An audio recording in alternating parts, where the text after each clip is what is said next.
ਗੁਰੂ ਗ੍ਰੰਥ ਸਾਹਿਬ ਜੀ ਮਹਾਰਾਜ ਦੇ ਚ ਆਏ ਅਨੇਕ ਭਗਤ, ਜਿਨ੍ਹਾਂ ਵਿੱਚੋਂ ਸ਼੍ਰੀ ਜੈਦੇਵ ਜੀ ਮਹਾਰਾਜ ਦਾ ਆਪਣਾ ਇੱਕ ਖਾਸ ਅਸਥਾਨ ਹੈ। ਅਨੰਤ ਭਗਤਾਂ ਦੀ ਬਾਣੀ ਅਨੰਤ ਭਾਸ਼ਾਵਾਂ ਵਿੱਚ ਗੁਰੂ ਗ੍ਰੰਥ ਸਾਹਿਬ ਜੀ ਮਹਾਰਾਜ ਦੇ ਦਰਜ ਹੈ, ਕਿਉਂਕਿ ਭਗਤ ਦੇਸ਼ ਦੇ ਵੱਖ-ਵੱਖ ਪ੍ਰਾਂਤਾਂ ਨਾਲ ਸੰਬੰਧ ਰੱਖਦੇ ਸਨ। ਸ਼੍ਰੀ ਜੈਦੇਵ ਜੀ ਮਹਾਰਾਜ ਬੰਗਾਲ ਦੇ ਕੇਂਦਰੀ ਨਾਮਕ ਪਿੰਡ ਵਿੱਚ ਜਨਮੇ। ਜ਼ਿਲ੍ਹਾ ਭੀਮ ਭੇਰੂ ਸੀ ਔਰ ਆਪ ਠੇਠ ਬੰਗਲਾ ਭਾਸ਼ਾ ਦੇ ਵਿੱਚ ਹੀ ਮਾਹਿਰ ਸਨ। ਵਿਦਿਆ ਆਪਣੇ ਸੰਸਕਾਰ ਚੂੰਕਿ ਬ੍ਰਾਹਮਣਾਂ ਦੇ ਸੰਸਕ੍ਰਿਤ ਦੀ ਹਾਸਲ ਕੀਤੀ ਔਰ ਸੰਸਕ੍ਰਿਤ ਦੇ ਮਹਾਨ ਪੰਡਿਤ ਬਣੇ।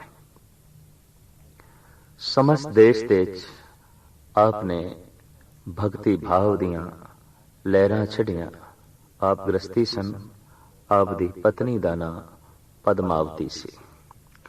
ਸਮਸਤ ਤੀਰਥਾਂ ਤੇ ਰਟਨ ਕਰਦੇ ਆਇਆ, ਪ੍ਰਭੂ ਭਗਤੀ ਦੇ ਗੀਤ ਗਾਉਂਦੇ ਆਇਆ ਲੋਕਾਈ ਨੂੰ ਰੱਬ ਨਾਲ ਜੋੜਦੇ ਰਹੇ।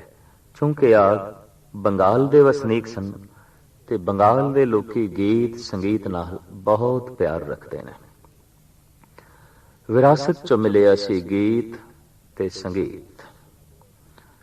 ਆਪ ਦਾ ਇੱਕ ਮਹਾਨ ਗ੍ਰੰਥ ਹੈ, ਜਿਸ ਗ੍ਰੰਥ ਦਾ ਨਾਮ ਵੀ ਹੈ ਗੀਤ ਗੋਵਿੰਦ। ਕਹਿੰਦੇ ਨੇ ਇਹ ਰੋਜ਼ ਉੱਠ ਕੇ ਗੀਤ ਗੋਵਿੰਦ ਦੀ ਛੰਦਾਬੰਦੀ ਕਰਨੀ, ਲਿਖਣਾ, ਇਹ ਆਪ ਦਾ ਰੋਜ਼ਮर्रा ਦਾ ਕਰਮ ਬਣ ਚੁੱਕਿਆ ਸੀ। ਇਸ ਗ੍ਰੰਥ ਨੂੰ ਆਪ ਨੇ ਲਿਖਿਆ ਹੈ ਮਹਾਰਾਸ਼ਟਰ ਦੇ ਸ਼ਹਿਰ ਪੰਢਰਪੁਰ ਦੇ ਵਿੱਚ। ਕਹਿੰਦੇ ਨੇ ਇੱਕ ਦਿਨ ਐਸਾ ਹੋਇਆ, ਜਦ ਗ੍ਰੰਥ ਸੰਪੂਰਨ ਹੋਣ ਤੇ ਆਇਆ ਤਾਂ ਆਪ ਦੀ ਲਿਖਣ ਸ਼ਕਤੀ ਕੁੰਦ ਹੁੰਦੀ ਗਈ। ਜਦ ਕਿ ਪੰਢਰਪੁਰ ਦੇ ਮਹਾਰਾਜਾ ਨੇ ਆਲੇ ਦੁਆਲੇ ਦੀ ਤਮਾਮ ਸੰਗਤਾਂ ਨੂੰ, ਭਗਤ ਪ੍ਰੇਮੀਆਂ ਨੂੰ ਇਹ ਕਹਿਲਾ ਭੇਜਾ ਸੀ ਕਿ ਪੂਰਨਮਾਸ਼ੀ ਵਾਲੇ ਦਿਨ ਬਿਠਲ ਦੇ ਮੰਦਰ ਵਿੱਚ ਗੀਤ ਗੋਬਿੰਦ ਨਾਮ ਦੇ ਗ੍ਰੰਥ ਦਾ ਪ੍ਰਕਾਸ਼ ਹੋਵੇਗਾ ਔਰ ਇਸ ਦੇ ਗੀਤ ਜੋ ਭਗਤੀ ਰਸ ਨਾਲ ਭਰੇ ਹੋਏ ਨੇ, ਸੰਗਤਾਂ ਨੂੰ, ਭਗਵਤ ਪ੍ਰੇਮੀਆਂ ਨੂੰ ਸੁਣਾਏ ਜਾਣਗੇ। ਪੂਰਨਮਾਸ਼ੀ ਵਿੱਚ ਸਿਰਫ 2 ਦਿਨ ਰਹਿ ਗਏ। ਗੀਤ ਗੋਬਿੰਦ ਦੇ ਵੀ ਸਿਰਫ 2 ਛੰਦ ਰਹਿ ਗਏ। ਲੇਕਿਨ ਅੱਜ ਸਾਰਾ ਦਿਨ ਮਿਹਨਤ ਕਰਕੇ ਆਪ ਲਿਖਣ ਦੀ ਕੋਸ਼ਿਸ਼ ਕਰਦੇ ਰਹੇ, ਲੇਕਿਨ ਜੈਦੇਵ ਦੇ ਦਿਮਾਗ ਦੇ ਚੋਂ ਕੋਈ ਗੀਤ ਦੀ ਲਾਈਨ ਨਾ ਆਈ ਤੇ ਕਲਮ ਲਿਖਣ ਦੇ ਵਿੱਚ ਅਸਮਰਥ ਹੋਈ। ਭਾਈ ਸਾਹਿਬ ਭਾਈ ਗੁਰਦਾਸ ਜੀ ਇਸ ਪ੍ਰਸੰਗ ਨੂੰ ਆਪਣੀ ਪਾਉਣੀ ਵਿੱਚ ਇੰਜ ਕਲਮਬੰਦ ਕਰਦੇ ਨੇ। ਪ੍ਰੇਮ ਭਗਤ ਜੈਦੇਵ ਕਰ, ਗੀਤ ਗੋਵਿੰਦ ਸਹਿਜ ਧੁਨ ਗਾਵੇ, ਲੀਲਾ ਚਲਤ ਵਖਾਣ ਦਾ, ਅੰਤਰ ਜਾਮੀ ਠਾਕੁਰ ਭਾਵੇ। ਪਰ ਅੱਖੜ ਇੱਕ ਨਾ ਆਵੜੋ, ਬਨ ਪੁਸਤਕ ਸੰਧਿਆ ਕਰ ਆਵੇ। ਰੋਜ਼ ਨਿਤਾ ਪ੍ਰਤੀ ਅੰਮ੍ਰਿਤ ਵੇਲੇ ਉੱਠ ਕੇ ਗ੍ਰੰਥ ਨੂੰ ਨਾਲ ਲੈ ਜਾਂਦੇ ਸਨ। ਨਦੀ ਤਟ ਤੇ ਇਸ਼ਨਾਨ ਕਰਨ ਤੋਂ ਬਾਅਦ ਆਪਣੇ ਰੋਜ਼ਮर्रा ਦੇ ਨਿਤਨੇਮ ਤੋਂ ਫਾਰਗ ਹੋ ਕੇ ਲਿਖਦੇ ਸਨ। ਔਰ ਜਦ ਕਾਫੀ ਲਿਖ ਲੈਂਦੇ ਸਨ ਤੇ ਜਦ ਥੱਕ ਜਾਂਦੇ ਸਨ ਤਾਂ ਆਪ ਇਸ ਗੀਤ ਗੋਬਿੰਦ ਨਾਮ ਗ੍ਰੰਥ ਨੂੰ ਸਿਰ ਤੇ ਚੁੱਕ ਕੇ ਘਰ ਲਿਆਉਂਦੇ ਸਨ ਔਰ ਰੋਜ਼ਮर्रा ਦੇ ਕਰਮ ਵਿੱਚ ਮਸ਼ਗੂਲ ਹੁੰਦੇ ਸਨ। ਲੇਕਿਨ ਅੱਜ ਨਿਰਾਸ਼ ਲੋਟੇ। ਅੱਜ ਪੰਕਤੀ ਨਹੀਂ ਬਣੀ। ਗੀਤ ਗੋਬਿੰਦ ਨੂੰ ਸੰਪੂਰਨ ਕਰਨਾ ਹੈ, ਪਰ ਦਿਨ ਵੀ ਸਿਰਫ ਇੱਕ ਰਹਿ ਗਿਆ ਔਰ ਗੀਤ ਗੋਬਿੰਦ ਵਿੱਚ ਸਿਰਫ 1-2 ਪੰਕਤੀਆਂ ਹੀ ਰਹਿ ਗਈਆਂ ਜੋ ਸ਼੍ਰੀ ਜੈਦੇਵ ਦੇ ਦਿਮਾਗ ਵਿੱਚ ਉਭਰਦੀਆਂ ਨਹੀਂ ਔਰ ਕਲਮ ਲਿਖਣ ਵਿੱਚ ਅਸਮਰਥ ਹੈ। ਐਸੀ ਇਹ ਕੋਈ ਗੈਬੀ ਲੀਲਾ ਵਰਤੀ। ਨਿਰਾਸ਼ ਹੋ ਕੇ ਜਦ ਘਰ ਲੌਟੇ ਤਾਂ ਆਪਣੀ ਪਤੀਵਰਤਾ ਸੁਪਤਨੀ ਪਦਮਾਵਤੀ ਨੇ ਪੁੱਛਿਆ ਕਾਰਨ।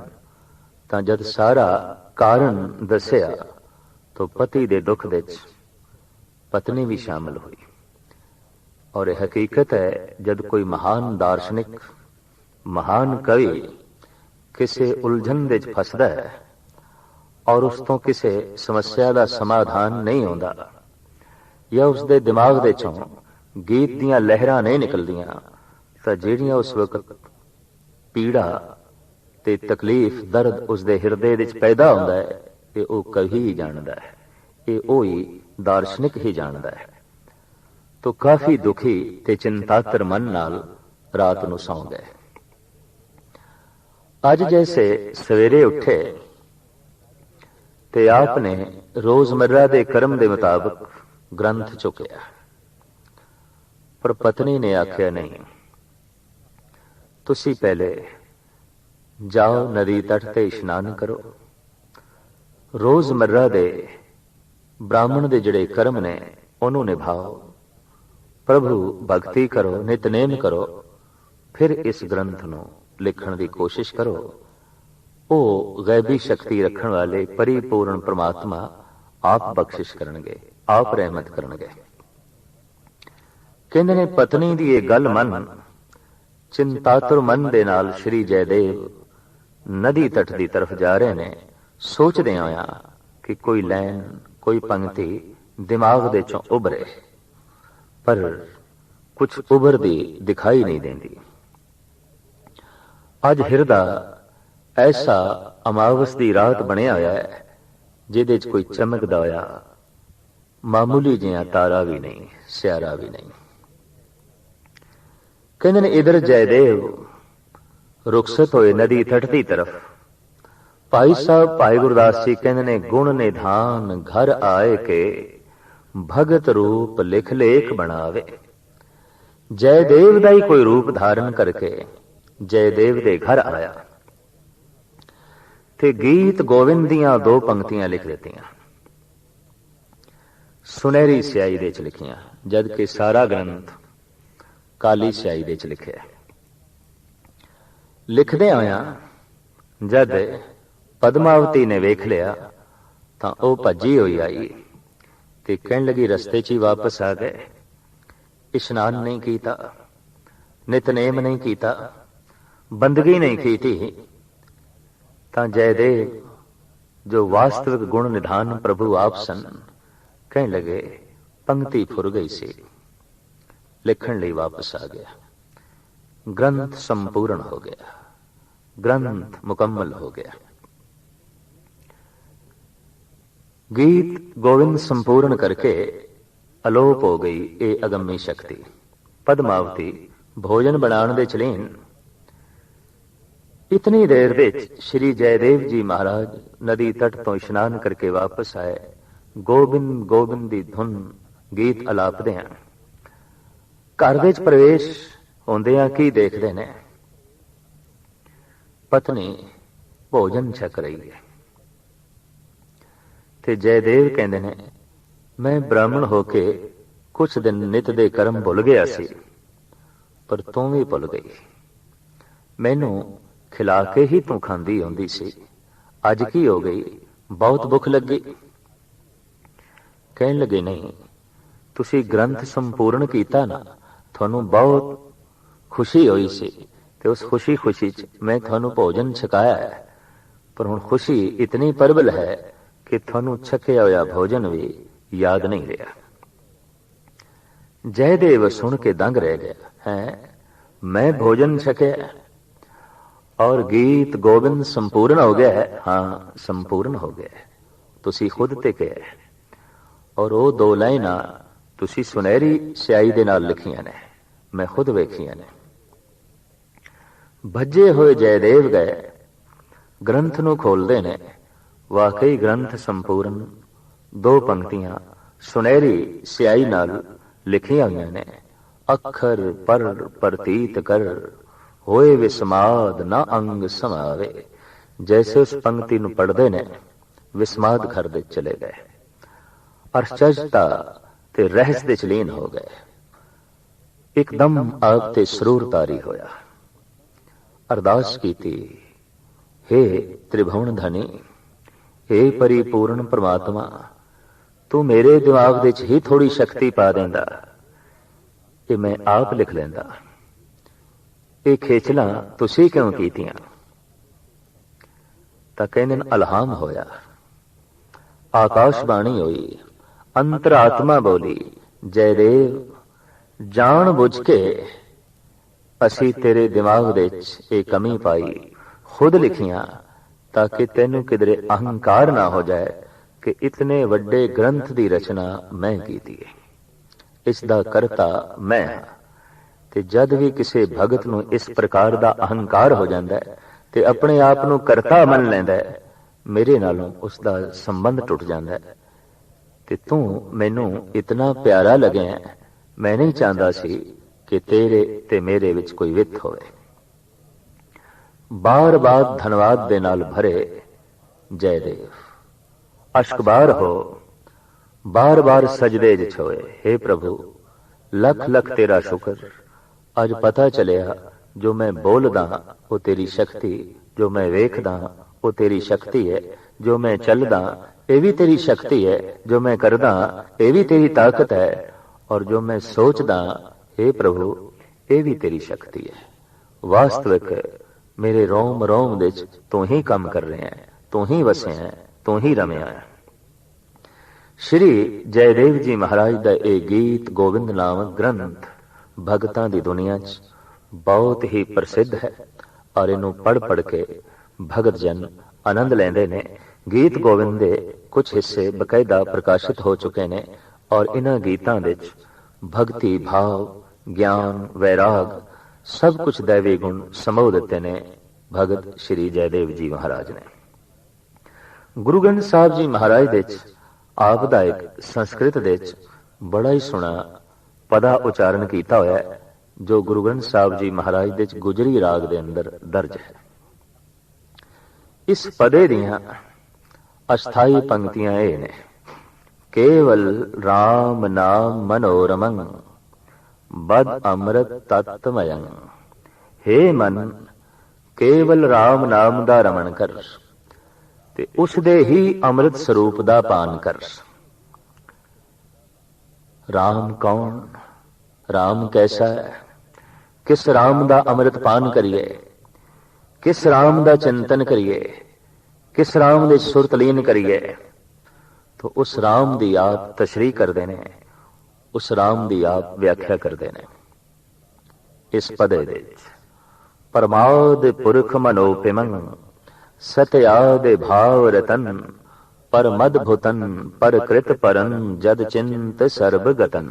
परमाद जो परम आद है, अनादि है, जिसदा मूल नहीं लभ्या जा सकता और जो सब दा मूल है, जिहदी बुनियाद दा कोई पता नहीं, जो सब दी बुनियाद है, जो सब दी जड़ है, जो सब दा आधार है, ऐसा जिहड़ा ब्रह्म है वो अनादि है। परमाद पुरख वो फिर पूरे होया है। पुरख तो मुराद पुरी पुरी बसंता सा पुरखा, जो पुरियां पुरियां विच रमिया आया है, व्यापक है, वो पुरख है। परमाद पुरख मनोपिमन, मनो उपमा तो रहत है। दरअसल मन अपने अनुभव दे पूर्ण तौर ते परमात्मा नूं नहीं लिया सकता। मन पूर्ण तौर ते जिसनूं सोच नहीं सकता, मन जिसदी पूर्ण तौर ते कल्पना नहीं कर सकता, ते जिसदी मन ही कल्पना नहीं कर सकता, उहनूं ज़बान नाल कथन करना ते बहुत औखा, उहनूं अखां नाल ते वेखना बहुत औखा। क्यों कि अखां जिथों तक वेखदियां ने उस तो भी अगे दी कल्पना मन कर सकता है। जबान जिथे तक कथन करती है उथों तो भी अगे दी कल्पना मन कर सकता है। कन जिथे तक सुन सकते ने उस तो भी ज्यादा कल्पना मन कर सकता है। कल्पना की प्रवाज बड़ी बुलंद है, कल्पना बहुत दूर तक चली जाती है।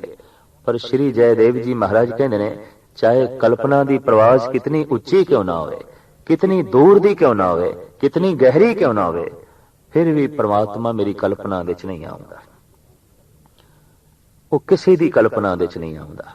मन की सोच तो परे, मन के विचार तो परे। इस वास्ते आप कहते हैं मनोपिमं, मनो उपमा तो रहत है। परमाद पुरख मनोपिमं सत आदि भाव रतन। ਉਹ ਸਤ ਚਿਤ ਆਨੰਦ ਆਦਿਕ ਭਾਵਾਂ ਦੇ ਨਾਲ ਰਤਿਆ ਹੋਇਆ ਹੈ। ਉਹ ਸਤ ਹੈ, ਉਹ ਚਿਤ ਪ੍ਰਕਾਸ਼ਮਈ ਹੈ ਔਰ ਉਹ ਆਨੰਦ ਸਰੂਪ ਹੈ। ਇੱਕ ਪੰਕਤੀ ਦੇ ਵਿੱਚ ਰਾਮ ਦੀ ਵਿਆਖਿਆ ਇੰਜ ਕਰਦੇ ਨੇ, ਪ੍ਰਮਾਦ ਪੁਰਖ ਮਨੋਪਿਮੰ ਸਤ ਆਦਿ ਭਾਵ ਰਤਨ ਪਰਮ ਅਦਭੁਤਨ। ਪਰਮ ਅਦਭੁਤ ਰੂਪ ਹੈ, ਪਰਮ ਆਸ਼ਚਰਜ ਰੂਪ ਹੈ। ਮਨੁੱਖ ਉੱਥੇ ਆਸ਼ਚਰਜ ਹੋ ਜਾਂਦਾ ਹੈ, ਹੈਰਾਨ ਹੋ ਜਾਂਦਾ ਹੈ, ਬਿਸਮਾਦ ਹੋ ਜਾਂਦਾ ਹੈ। ਜਿਹਨੂੰ ਵੇਖੇ ਤੇ ਪੂਰਾ ਵੇਖ ਨਾ ਸਕੇ, ਜਿਹਨੂੰ ਸੋਚੇ ਤੇ ਪੂਰਾ ਸੋਚ ਨਾ ਸਕੇ, ਔਰ ਜਿਸ ਨੂੰ ਚਖੇ ਤੇ ਪੂਰਾ ਸਵਾਦ ਨਾ ਮਾਣ ਸਕੇ, ਫਿਰ ਵੀ ਉਹ ਬਚ ਰਹੇ। ਜਿਹਨੂੰ ਸੁਣੇ ਤੇ ਫਿਰ ਵੀ ਪੂਰਾ ਨਾ ਸੁਣ ਸਕੇ, ਉੱਥੇ ਬਿਸਮਾਦ ਦਾ ਤਾਰੀ ਹੋਣਾ ਕੁਦਰਤੀ ਗੱਲ ਹੈ। ਉੱਥੇ ਅਚਰਜਤਾ ਤੇ ਰਹਿਸ ਦਾ ਪੈਦਾ ਹੋਣਾ ਕੁਦਰਤੀ ਗੱਲ ਹੈ। ਕਹਿੰਦੇ ਨੇ ਇੱਕ ਬੱਚਾ ਰਹਿਸ ਦੇ ਚ ਜੀਵਦਾ ਹੈ, ਇੱਕ ਕਵੀ ਰਹਿਸ ਦੇ ਚ ਜੀਵਦਾ ਹੈ, ਇੱਕ ਸੰਤ ਰਹਿਸ ਦੇ ਚ ਜੀਵਦਾ ਹੈ। ਅਜੋਕਾ ਸਮਾਂ ਚੂੰਕਿ ਇਸ ਢੰਗ ਦਾ ਬਤੀਤ ਹੋ ਰਿਹਾ ਹੈ ਕਿ ਹਰ ਮਨੁੱਖ ਐਸਾ ਕਹਿੰਦਾ ਮੈਂ ਸਭ ਕੁਝ ਜਾਣਦਾ, ਚਾਹੇ ਕੁਝ ਵੀ ਨਹੀਂ ਜਾਣਦਾ। ਮੈਂ ਤੇ ਸਭ ਕੁਝ ਵੇਖ ਲਿਆ, ਮੈਂ ਤੇ ਸਾਰਾ ਸੁਣ ਲਿਆ, ਮੈਂ ਉਸ ਨੂੰ ਪੂਰਨ ਤੌਰ ਤੇ ਸੋਚ ਲਿਆ। अगर ऐसा कोई दावा करे तो आश्चर्यता नहीं पैदा होती, रहस नहीं पैदा होता, बिस्माद नहीं पैदा होता। इस तरह का दावा करने वाले अजोके समय बहुत ज्यादा ने, क्योंकि अज के समय जितने कॉलेज ने, जितने विद्यालय ने, ये पहले नहीं सी। अजोकी विद्या ने भावें कुछ दिता है या नहीं, लेकिन रहस नूं खत्म जरूर किया है, विस्माद ਨੂੰ ਖਤਮ ਜ਼ਰੂਰ ਕੀਤਾ ਹੈ। ਮਨੁੱਖ ਦੀ ਦੁਨੀਆ ਵਿੱਚ ਜੋ ਇੱਕ ਵਿਸਮਾਦ ਸੀ, ਰਹਿਸ ਸੀ, ਉਹ ਖਤਮ ਹੋ ਗਈ। ਉਹ ਅੱਜ ਦੇਖਣ ਨੂੰ ਨਹੀਂ ਮਿਲਦਾ। ਹਾਂ, ਬੱਚੇ ਕੋਲ ਇਹ ਵਿਸਮਾਦ ਹੈ, ਅਜੇ ਅਬੋਧ ਹੈ।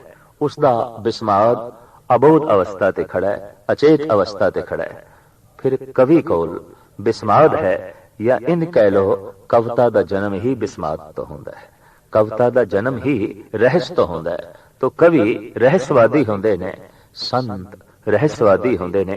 वो जो कुछ भी वेखते ने वो ऐसा महसूस करते ने कि एक रेत दे जर्रे नूं भी पूर्ण तौर ते वेखना बड़ा औखा है, क्योंकि वो भी अपने विच बहुत कुछ छुपाई बैठा है, बहुत कुछ छुपाई बैठा है। सूरज नूं ते पूर्ण तौर ते देखना बड़ा कठिन है, पर एक जर्रे नूं भी पूर्ण तौर ते देखना बड़ा कठिन है।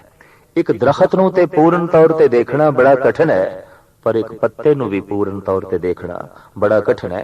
उहदे विच भी बहुत कुछ छुपिया होया है, बहुत कुछ गुप्त है, बहुत कुछ सूक्ष्म है। तो जैसे ये बोध होंदा है कि बहुत कुछ सूक्ष्म छुपिया होया है जो मैं नहीं देख सकता, बहुत कुछ अदृश्य है, तो रहस पैदा हो जाता है। फिर बिस्माद मंडल तारी हो जाता है। तो कवि बिस्माद विच जीवदे ने, संत बिस्माद विच जीवदे ने। भगत जयदेव जी महाराज कहते ने परम अद्भुतन, ओ परिपूर्ण परमात्मा परम आश्चर्य रूप है। परकृत परम, ओ प्रकृति तो परे। कहते ने राविंद्र नाथ टैगोर सागर तो इशनान करके वापस आ रहे ने, रस्ते विच एक गंदगी दा ढेर पिया। सवेर दा वक्त है, सूरज दीयां किरणां उस गंदगी दे ढेर नूं छू रहीआं ने।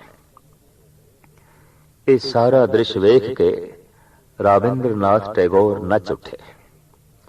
कहने लगे, हे प्रभु, तेरी आश्चर्यता जो मेरे ते अज प्रगट हुई है वो ये कि मैं तेरी निर्लेपता दा ज्ञान हासिल कर लिया। सूरज दीयां किरणां गंदगी नूं छू रहीआं ने, फिर भी किरणां गंदियां नहीं हो रहीआं, फिर भी सूरज गंदा नहीं हो रहा। तू मेरे गंदे शरीर दे रोम रोम विच बैठा है, फिर भी तू गंदा नहीं है, तू निर्लेप है, प्रकृति तो परे है, सब कुछ ते विच है, सब कुछ ते दूर है, सबके मत सबों ते बाहर, सारियां दे तू है, पर फिर भी सारियां तो बाहर है, निर्लेप है। तो श्री जयदेव जी महाराज कहते ने परमद भुतन परकृत परन जद चिंत सर्वगतन, जिसदा चिंतन करन दे नाल ਸਰਬ ਪ੍ਰਕਾਰ ਦੀਆਂ ਗਤੀਆਂ ਪ੍ਰਾਪਤ ਹੋ ਜਾਂਦੀਆਂ ਨੇ। ਹਰ ਪਾਸੇ ਦੀ ਗਤੀ ਮਨੁੱਖ ਕਰ ਲੈਂਦਾ ਹੈ, ਭਾਵ ਹਰ ਪਾਸੇ ਮਨੁੱਖ ਦੀ ਪਹੁੰਚ ਹੋ ਜਾਂਦੀ ਹੈ, ਸਭ ਕੁਝ ਮਨੁੱਖ ਪ੍ਰਾਪਤ ਕਰ ਲੈਂਦਾ ਹੈ। ਇਸ ਵਾਸਤੇ ਐਸਾ ਜੋ ਪ੍ਰਮਾਤਮਾ ਹੈ, ਪ੍ਰਮਾਦ ਪੁਰਖ ਮਨੋਪਿਮੰ ਸਤਿ ਆਦਿ ਭਾਵ ਰਤਨ परम अद्भुतन पर कृत परम जग चिंत सर्वगतन केवल राम नाम मनोरमन बद अमृत तत्मयन। ऐसा जो अमृतमयी राम है, परमात्मा दा नाम है, उसनु तू पान कर, उसदे ही अमृत स्वरूप दा जो है तू आनंद मान। अगां चल के इसे पद विच श्री जयदेव जी महाराज कहते ने कि नदनोद जस सिमरन ना जन्म जराद मरण भयं। नहीं आउंदा जिहदे सिमरन करन दे नाल जन्म दा दुख, मरण दा दुख ते बुढ़ेपे दा दुख। साडे देश दे ऋषि मुनियां ने ये तीन दुख बड़े प्रबल मने ने, जन्म दा दुख, मरण दा दुख ते बृद्ध अवस्था दा दुख। भगत कबीर भी इसनूं मनदे ने, जब लग जरा रोग नहीं आया, जब लग काल ग्रसई नहीं काया, जब लग विकल बही नहीं बाणी, भज ले रे मन सारंग पानी। बुढ़े कोल तन ते है पर कुछ कर नहीं सकता, दिमाग है पूर्ण तौर ते सोच नहीं सकता, हथ पैर हैगे ने पूर्ण तौर ते कुछ कर नहीं सकते, चल नहीं सकते। इस वास्ते बृद्ध अवस्था नूं, पूर्ण बृद्ध अवस्था नूं रोगमई अवस्था करके आख्या। तो श्री जयदेव जी महाराज कहने जेदा सिमरन करन दे नाल नहीं आउंदा जन्म दा दुख, मरण दा दुख, क्योंकि मुड़ के जमना नहीं तो फिर मरना ही नहीं, ते नहीं आउंदा बुढ़ेपे दा दुख।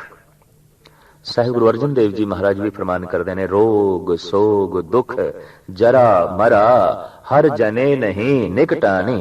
हरि दा जो जन है ओदे नेड़े ये जन्म मरण ते बुढ़ेपा जरा नहीं आउंदा। इत्थे एक तरक खड़ी होवेगी, चलो जन्म मरण तो भगत बच जाता है, पर बुढ़ेपे दे रोग तो किस तरह बचता है। एक पंक्ति है गुरु ग्रंथ साहब जी महाराज दे च, गुरमुख कदे बुढ़े नाई जिन अंतर सुरत ज्ञान। जिद्दी सुरत प्रभु नाल जुड़ी हुई है, जिथे आत्म ज्ञान मौजूद है, ऐसा बंदा चाहे शरीरक तल ते बृद्ध भी हो जाए पर ओदियां उमंगा हुलास दे च कोई फर्क नहीं पैंदा, ਉਹਦੀ ਚੇਤੇ ਸ਼ਕਤੀ ਦੇ ਵਿੱਚ ਕੋਈ ਫਰਕ ਨਹੀਂ ਪੈਂਦਾ। ਉਸਦੇ ਚਿਹਰੇ ਦੇ ਉੱਤੇ ਤਾਜ਼ਗੀ ਬਣੀ ਰਹਿੰਦੀ ਹੈ, ਉਸਦੇ ਚਿਹਰੇ ਦੇ ਉੱਤੇ ਆਨੰਦ ਬਣਿਆ ਰਹਿੰਦਾ ਹੈ। ਉਹਨੂੰ ਵੇਖ ਕੇ ਕੋਈ ਐਸਾ ਨਹੀਂ ਕਹਿ ਸਕਦਾ ਕਿ ਬੁੱਢਾ ਹੋ ਗਿਆ, ਇਹ ਬ੍ਰਿਧ ਹੋ ਗਿਆ, ਇਹ ਕਮਜ਼ੋਰ ਹੋ ਗਿਆ। ਨਹੀਂ, ਉਸਦਾ ਹੁਲਾਸ, ਉਸਦੀ ਉਮੰਗ, ਉਸਦੀ ਤੁਰੰਗ ਔਰ ਉਸਦੀ ਚੇਤੇ ਸ਼ਕਤੀ ਪੂਰਨ ਤੌਰ ਤੇ ਕੰਮ ਕਰਦੀ ਹੈ। ਪ੍ਰਭੂ ਦੀ ਬੰਦਗੀ ਦਾ ਇੱਕ ਮਹਾਨ ਫਲ ਹੈ। ਇਸ ਵਾਸਤੇ ਆਤਮਦਰਸ਼ੀ ਪੁਰਸ਼ਾਂ ਨੇ ਕਿਹਾ कि नाम सिमरन करने वाले दे कोल बुढ़ेपे दा रोग भी नहीं आंदा। रोग सोग दुख जरा मरा हर जने नहीं निकटानी। श्री जयदेव जी महाराज इस पावन पवित्र पदे दे फरमान करते हैं, ना दनोद जस सिमरन ना जन्म जराद मरण भयं। इच्छस जमाद पराभयं जसवस सुकृत कृतन। जे तेनू इच्छा है ए बंदे कि तू जमा दा तिस्कार करे, जन्म मरण तो बचे, ਤਾਂ ਜਸ ਸੁਕ੍ਰਿਤ ਉਸ ਪਰਿਪੂਰਨ ਪ੍ਰਮਾਤਮਾ ਦਾ ਜਸ ਗਾਇਨ ਕਰ। ਜਸਵਸ ਸੁਕ੍ਰਿਤ ਕ੍ਰਿਤਨ, ਸ਼ੁਭ ਕਰਮ ਕਰ ਤੇ ਪਰਿਪੂਰਨ ਪ੍ਰਮਾਤਮਾ ਦਾ ਜਸ ਗਾਇਨ ਕਰ। ਭਾਵ ਪ੍ਰਮਾਤਮਾ ਦਾ ਜੋ ਜਸ ਹੈ ਇਹੀ ਸੁਕ੍ਰਿਤ ਹੈ, ਇਹੀ ਪੂਰਨ ਤੌਰ ਤੇ ਸ਼ੁਭ ਕਰਮ ਹੈ। ਇਸ ਨੂੰ ਤੂੰ ਕਰਮ, ਇਸੇ ਇੱਕ ਸ਼ੁਭ ਕਰਮ ਤੋਂ ਅਨੇਕਾਂ ਸ਼ੁਭ ਕਰਮ ਜਨਮ ਲੈਂਦੇ ਨੇ। ਅਗਰ ਇਹ ਇੱਕ ਸ਼ੁਭ ਕਰਮ ਨਹੀਂ तो फिर कुछ भी शुभ नहीं है। शुभ कर्म वो है जद हिरदा शुभ दे नाल जुड़दा है तो शुभ परमात्मा है, शुभ ईश्वर है। जद शुभ दा चिंतन किया जाता है तो हिरदा शुभ हो जाता है, ते जैसे हिरदा शुभ होता है ऐसे ही मनुख शुभ चिंतक बन जाता है। वो हर एक दी शुभ कामना करता है, वो हर एक दा शुभ चिंतक बनता है। पर शुभ होए बिना शुभ चिंतक होना बहुत कठिन है। शुभ होए बिना शुभ कामना करनी बहुत औखी है। कामना मैलियां होंगियां और चिंतन जो है माड़ाई जो है चलेगा। तो परिपूर्ण परमात्मा का कल्याणकारी नाम, उसका जो शुभ कर्म है, उसका चिंतन वो तू कर। इच्छस जमाद पराभयं जस्वस सुकृत कृतं। भवभूत भाव समभ्यं प्रसन्न परमन प्रसन्न मिदन। श्री जयदेव जी महाराज कहते ने जो त्रैकालदर्शी है और एक सार परिपूर्ण जो रमिया होया है, व्यापक है, भवभूत भाव समभ्यं, जो हुण भी है, पहले भी सी, अगां भी जो है होवेगा, जो हर समय मौजूद है, त्रैकालदर्शी है, भवभूत भाव समभ्यं परमन प्रसन्न मिदन, जो अत्यंत प्रसन्न चित्त है, जो अत्यंत परम आनंद दे चलीन है, तो उसका ही कल्याणकारी जस उच्चारण कर। यही शुभ कर्म है, यही शुभ चिंतन है। अगां चल के श्री जयदेव जी महाराज फरमान करते ने, हर भगत निज नह केवला रिद कर्मणा बचसा। हरि दा भगत मन बाणी शरीर करके प्रभु नाल जुड़े हुआ है। ऐसा जो हरि दा भगत है, हर भगत निज नह केवला रिद कर्मणा बचसा। जोगेन किंग जगेन किंग दानेन किंग तपसा। ऐसा जो भगत है जो मन करके शरीर करके बाणी करके प्रभु विच लीन है, ओदे सामने जग तुच्छ है, जोग साधना भी तुच्छ है, और ऐसे भगत दे सामने दान भी कोई मायने नहीं रखता। भाव दानी तो भी वो भगत उच्चा है, जोगी तो भी ऐसा भगत उच्चा है, और जग करने वाले तो भी ऐसा भगत उच्चा है। गुरु ग्रंथ साहब जी महाराज की बाणी मन दी है कि इन्हां सारे कर्म कांडां तो भगत की जिंदगी उच्ची है। जोग जग लै फल तुम मानो, जो प्रभ जस बिरसरावे। जिथे भगत पहुंचे है उत्थे जोग जग की पहुंच नहीं है, दान की पहुंच नहीं है। ये सब कुछ तो उच्चा जीवदा है भगत। हर भगत निज नह केवला रिद कर्मणा बचसा। जोगेन किंग जगेन किंग दानेन किंग तपसा। इस पदे दे अखीर विच आप कहंदे ने, गोबिंद गोबिंदेत जप नर सकल सिद्ध पदन। जयदेव आयो तस्सु फटंग भवभूत सर्वगतंग। गोबिंद गोबिंदा ऐ मनुख जाप कर, और इस तरह जाप करदियां ही तैनू सारी गतियां दी प्राप्ति होवेगी, तैनू सब कुछ दी प्राप्ति होवेगी। गोबिंद दे चिंतन दे च ही संसार दे सुख ने, परमार्थ दे सुख ने, गोबिंद दे सिमरन